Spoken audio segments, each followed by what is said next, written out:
नमस्कार, आप देख रहे हैं पंजाब केसरी टीवी और मैं हूं आपके साथ दुशांत कुमार। संपूर्ण हिमाचल में सबसे पहले नजर डालते हैं अब तक की हेडलाइंस पर। धर्मशाला पहुंचे भाजपा राष्ट्रीय प्रवक्ता संबित पात्रा। हिमाचल में भाजपा के मिशन रिपीट का किया दावा। महंगाई और बेरोजगारी को लेकर घेरा विपक्ष। बोले कांग्रेस के दांत दिखाने की और खाने की और एक परिवार चला रहा पार्टी। 24 घंटे बाद आशीष शर्मा ने कांग्रेस पार्टी से दिया इस्तीफा। निर्दलीय चुनाव लड़ने का किया ऐलान। कांग्रेस पर जड़े षड्यंत्र करने के आरोप। आम आदमी पार्टी ने पंजाब की तरह हिमाचल में भी ओपीएस बहाल करने का किया दावा। सुरजीत ठाकुर बोले, चुनाव में जीतेंगे 60+ सीटें। जनता को आम आदमी पार्टी पर है विश्वास। अब खबरें विस्तार से। भारतीय जनता पार्टी के राष्ट्रीय प्रवक्ता संबित पात्रा शनिवार को धर्मशाला पहुंचे, जहां पर उन्होंने प्रदेश में होने वाले विधानसभा चुनाव को लेकर भाजपा की जीत का दावा किया। साथ ही मिशन रिपीट की बात कही। साथ ही उन्होंने कांग्रेस पर महंगाई और बेरोजगारी को लेकर निशाना साधा और कांग्रेस पर परिवारवाद को लेकर आरोप जड़ा कि आगामी चुनाव में जो नवंबर के माह में होने वाला है, प्रचंड बहुमत के साथ भारतीय जनता पार्टी की सरकार मोदी जी के नेतृत्व में हिमाचल में स्थापित होने वाली है, हिमाचल में बनने वाली है। जो मुख्य नैरेटिव रहा है और जो मुख्य विषय रहा है हिमाचल के चुनाव का, और यूं कहिए कि पूरे भारतवर्ष के हर प्रदेश के चुनाव का, वह विकास का है, वह उन्नति का है। और हमारे यशस्वी प्रधानमंत्री नरेंद्र मोदी जी ने जिस प्रकार उन्नति के, विकास के धारा को आगे बढ़ाया है, हिमाचल प्रदेश में भी इस चुनाव में मुख्य उद्देश्य यही रहने वाला है।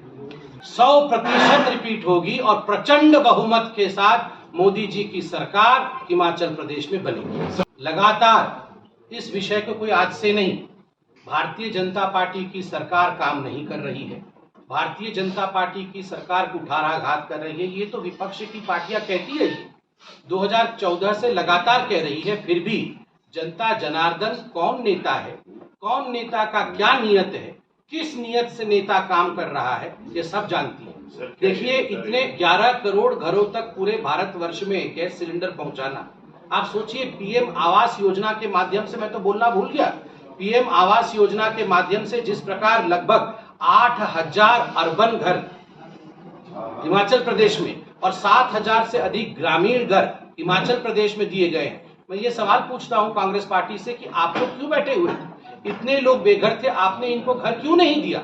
आपने एलपीजी सिलेंडर क्यों नहीं पहुंचाया?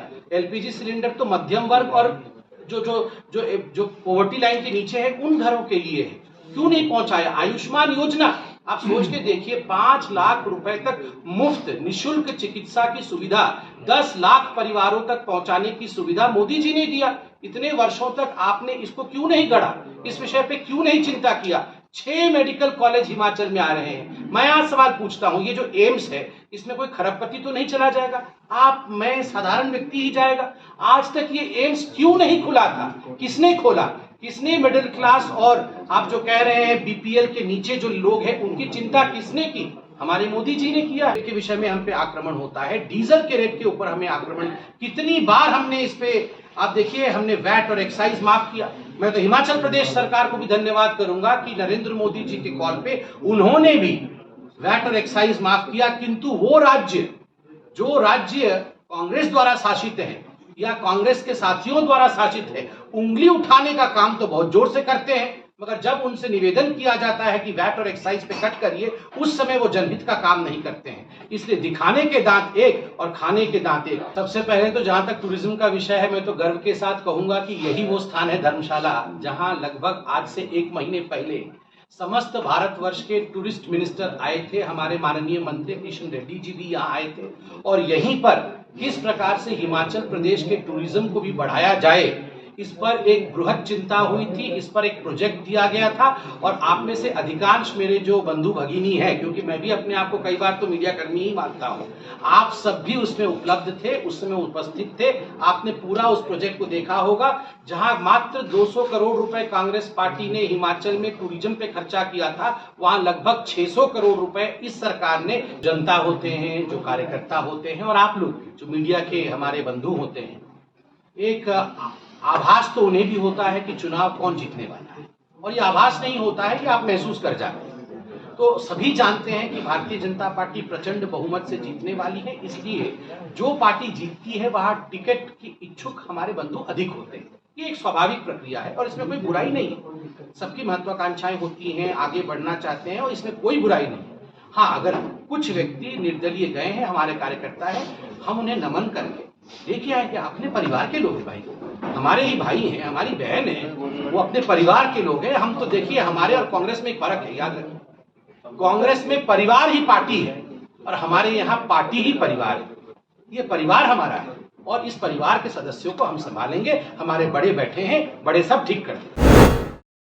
हिमाचल प्रदेश में जैसे जैसे विधानसभा चुनाव नजदीक आने लगे हैं, वैसे वैसे प्रदेश की राजनीति गरमाने लगी है। इसी के चलते हमीरपुर के राजनीतिक चेहरों में शुमार आशीष शर्मा ने हिमाचल प्रदेश में कांग्रेस से इस्तीफा दे दिया है। बता दें कि 48 घंटे के भीतर ही उन्होंने कांग्रेस पार्टी से इस्तीफा दिया और अब वे निर्दलीय प्रत्याशी के रूप में चुनाव लड़ेंगे। बताया जा रहा है कि आशीष शर्मा ने टिकट फाइनल करने को लेकर पार्टी हाईकमान से बात की थी, लेकिन शनिवार 12 बजे तक उन्हें टिकट न फाइनल होने पर उन्होंने निर्दलीय प्रत्याशी के रूप में चुनाव लड़ने का ऐलान कर दिया। साथ ही उन्होंने कांग्रेस पर ओछी राजनीति करने के आरोप भी लगाए। सम्मान पूर्वक दीपा दास मुंशी जी ने और शुक्ला जी ने मुझे बोला था कि आप आइए और हम आपको टिकट देंगे, और मैंने अपने सभी साथियों से बातचीत करके, जितना भी मेरे समर्थक हैं, एम्प्लॉयज़ हैं, उनसे बातचीत करके मैंने ये डिसीज़न लिया और हमीरपुर के हित के लिए ये डिसीज़न लिया था, लोगों के हित के लिए ये डिसीज़न लिया था। कोई मेरा इसमें कोई पर्सनल एजेंडा नहीं था। जिस हिसाब से मुझे लगा, मेरे समर्थकों को लगा, मैंने उसी हिसाब से ये डिसीज़न लिया था। उस समय मेरी बात दिल्ली में ये हुई थी कि आपका टिकट फाइनल है, आप अपना नॉमिनेशन भरें। मैं आया, वापस आया, और जब मैंने कल नॉमिनेशन भरा, मैंने तब भी 11 बजे, करीब 2-2:30 बजे मैंने नॉमिनेशन भरा था। 11 बजे मैंने फिर से हाईकमान से बात की और मैंने उनसे पूछा कि कृपा करके आप मुझे ये बताएं कि यह लिस्ट जारी कर दें। तो उन्होंने बोला कि लिस्ट 4 बजे तक आ जाएगी, आपका टिकट फाइनल है, आप अपना nomination INC Indian national Congress से भरिए। मैंने बोला, उस समय भी मैंने बोला ठीक है। अब ऐसा होता है कि जब इतने बड़े लोग आपसे कोई कमिटमेंट करते हैं, तो अगर मैं ही किसी से, जीवन में अभी तक मेरी 35 वर्ष आयु है, लेकिन मैंने अगर किसी से कोई कमिटमेंट की है तो मैं उसको फुलफिल करता हूँ। और जब इतने बड़े लीडर्स अगर आके से बोलते हैं कि आपका टिकट फाइनल है, तो मुझे लगता है, लेकिन ये लिस्ट जारी करने में क्या चला हुआ है मुझे इस चीज़ का नहीं ये सब पता था। हो सकता है कोई षड्यंत्र हो, किसी तरह की पॉलिटिक्स चली हो, लेकिन मैं साफ सुथरी बात करता हूँ, साफ सुथरी राजनीति करता हूँ। मुझे इन सब चीज़ों में नहीं पढ़ना होता है कि टिकट का है। जब आपने क्लियर किया है कि टिकट है तो आप उसको जारी कर देते, उसमें क्या फ़र्क पड़ रहा था। फिर मैंने शाम को 4 बजे फ़ोन किया, मुझे बोला 7 बजे तक कर रहे हैं। 7 बजे भी फ़ोन किया तो मुझे बोला कि आपको कल 12 बजे से पहले टिकट डिसाइड कर देंगे। मैंने उनको बोला मैं कि अगर 12 बजे तक मेरा टिकट डिसाइड नहीं होता है तो मैं आज़ाद उम्मीदवार के रूप में हमीरपुर में घोषणा कर दूंगा कि मैं आज़ाद कैंडिडेट चुनाव लड़ रहा हूँ। और जो मैंने अभी 12 बजे का इंतज़ार किया, मुझे कोई नोटिफिकेशन नहीं आई है। मुझे उन्होंने बुलाया था, आप ये समझिए बात को, और मैं गया था, सम्मान दिया गया तो गया था, लेकिन मुझे नहीं था पता कि इस तरह की ओछी राजनीति यहाँ पे होती है, जो मुझे न करनी आती है। मैं लोगों की सेवा के लिए उतरा हूँ, हमीरपुर के जो भी काम है उनके लिए उतरा हूँ, उनके एजेंडों के लिए उतरा हूँ। मुझे मतलब नहीं है कांग्रेस से, मुझे मतलब नहीं है कि बीजेपी टिकट देती है कि नहीं देती है। हो सकता है कोई बड़ी लीडरशिप हो जो नहीं चाहते हो कि हमीरपुर से कोई भी नया लड़का सामान्य परिवार से खड़ा होकर आए और जो लोगों की सेवा में करे। मुझे नहीं पता किस तरह के ये षड्यंत्र चले हुए हैं, लेकिन मैंने आपको पहले बोला मैं साफ सुथरी राजनीति करने आया हूँ और साफ सुथरी ही बात करता हूँ। इसका हर समय समर्थन किया है और मैंने हमेशा ये बात बोली है कि अगर विधायकों को पेंशन है तो एम्प्लॉयज़ को भी पेंशन होनी चाहिए, और अगर आप पेंशन नहीं दे सकते तो अपनी भी पेंशन आप छोड़िए, क्योंकि आप जब समाज में एक पब्लिक फिगर हैं, आप लोगों के बीच में जाते हैं, आपके ऊपर ये प्रश्न चिन्ह लगता है कि आप क्यों पेंशन ले रहे हैं, जब आप चाहे 5 दिन के लिए विधायक बन रहे हैं या 1 महीने के लिए बन रहे हैं। और जो एम्प्लॉयज़ पूरा जीवन अपना 30-30, 35-35 वर्ष देश की सेवा कर रहे हैं, राज्य की सेवा कर रहे हैं, इसलिए ये मुद्दा जायज़ था और मैंने इस मुद्दे का समर्थन किया था और आज भी कर रहा हूँ कि अगर आज़ाद उम्मीदवार के रूप में अगर मैं जीतता हूँ तब भी मैं OPS को समर्थन दूंगा ही। पंजाब में ओपीएस बहाल होने के बाद अब हिमाचल प्रदेश में आम आदमी पार्टी ने सरकार बनने के बाद ओपीएस बहाल करने का बड़ा दावा किया है। आपको बता दें कि हिमाचल प्रदेश में आम आदमी पार्टी के अध्यक्ष सुरजीत सिंह ठाकुर ने शिमला में प्रेस वार्ता कर हिमाचल प्रदेश में आम आदमी पार्टी की सरकार बनने पर 1 महीने के अंदर कर्मचारियों को ओल्ड पेंशन दिए जाने की बात कही। वहीं उन्होंने पार्टी का ग्राफ प्रदेश में बढ़ने का दावा किया। साथ ही सुरजीत ठाकुर ने पार्टी द्वारा हिमाचल प्रदेश में 60 से अधिक सीटें जीतने का दावा भी किया। वहाँ पर ये प्रस्ताव कैबिनेट में पास कर दिया है कि पंजाब के हर एक कर्मचारी को ओल्ड पेंशन स्कीम दी जाएगी। और हिमाचल प्रदेश में कर्मचारी वर्ग ऐसा था जो समय समय पर हमसे प्रश्न करता था कि यदि आप पंजाब में बहाल करवा दें तो हम हिमाचल प्रदेश के संदर्भ में आपका विश्वास कर सकते हैं, अन्यथा नहीं। आज इस प्रेस वार्ता के माध्यम से मैं हिमाचल प्रदेश के हर एक वर्ग को, हर एक कर्मचारी को ये बताना चाहता हूं कि आम आदमी पार्टी जो बोलती है वो करके दिखाती है। हमने जो दिल्ली में वादे किए थे लोगों से वो हमने पूरे किए।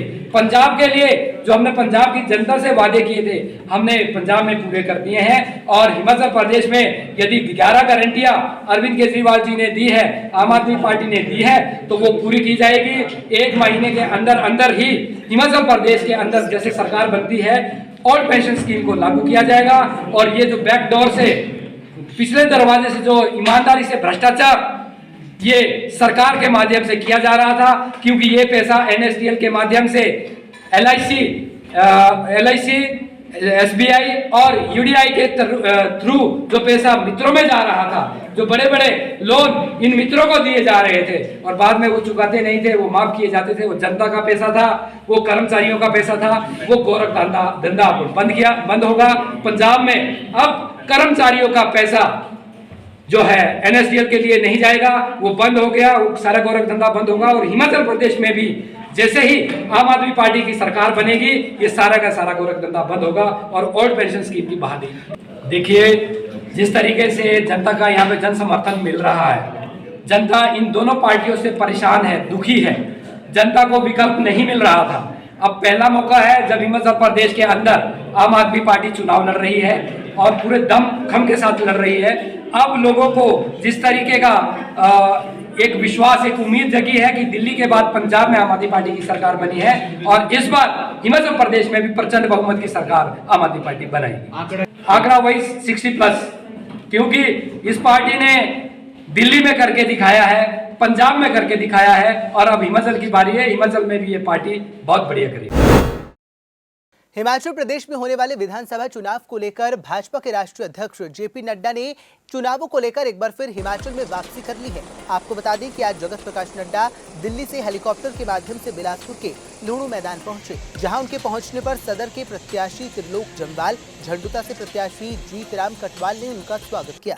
इस मौके पर जिला भाजपा के कार्यकर्ता भी मौजूद रहे। जेपी नड्डा ने बिलासपुर पहुंचने के साथ ही रोड़ा सेक्टर में स्थापित बीजेपी के पार्टी कार्यालय में कार्यकर्ताओं के साथ बैठक की। इस बैठक में जिला के विधानसभा क्षेत्र से भाजपा के प्रत्याशियों ने हिस्सा लिया। वहीं जिला बिलासपुर की चारों विधानसभा सीटों को लेकर जगत प्रकाश नड्डा ने कार्यकर्ताओं से फीडबैक भी लिया और प्रदेश की जनता को दीपावली और धनतेरस की बधाई दी।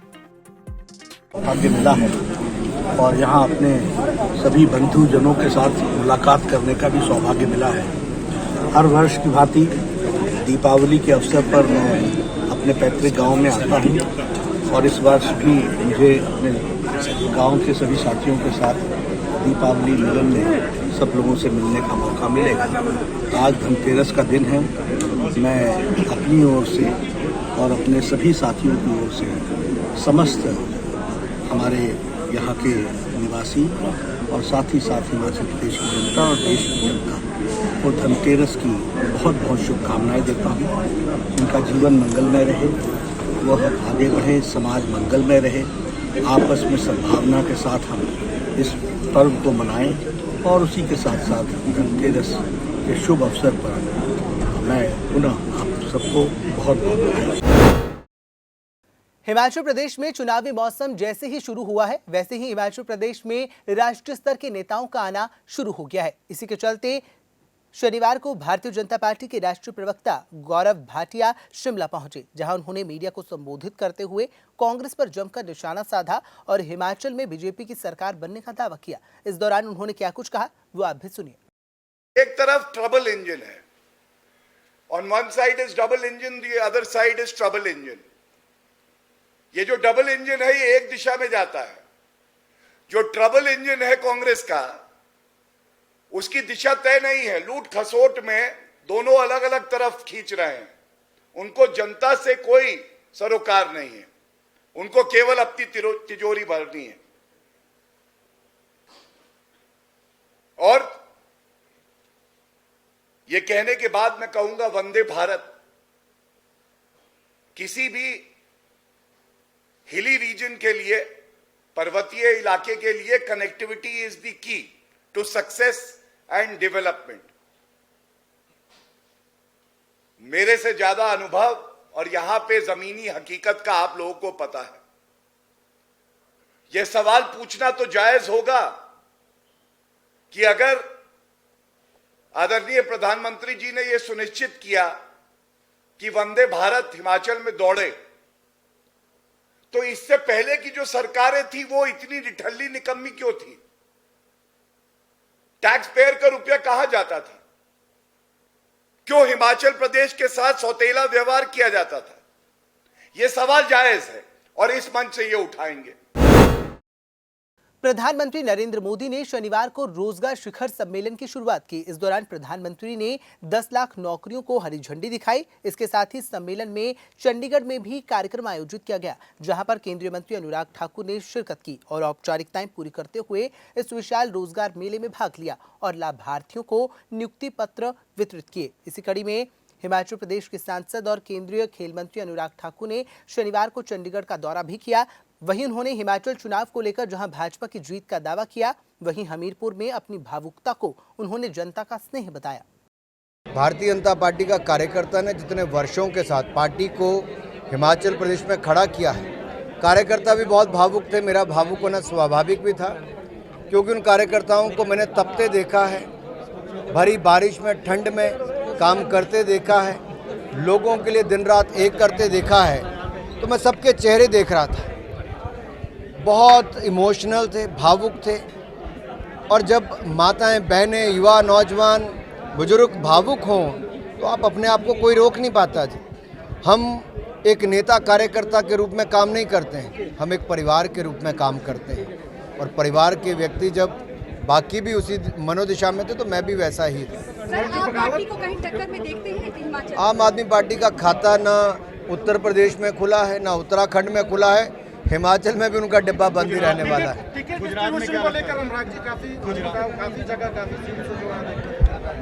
टिकटें बहुत अच्छी बटी हैं, सरकार भी बहुत अच्छी बनेगी। गुजरात में तो हम और अच्छा करेंगे, आप मुझसे लिख के ले लीजिए। अब मैं आज आपको लिख के दे रहा हूँ, गुजरात में हम पहले से ज़्यादा सीटें जीतकर सरकार बनाएंगे। आम आदमी का कुछ नहीं है जी। संपूर्ण हिमाचल में फिलहाल इतना ही। मुझे दीजिए इजाजत और देखते रहिए पंजाब केसरी टीवी। नमस्कार।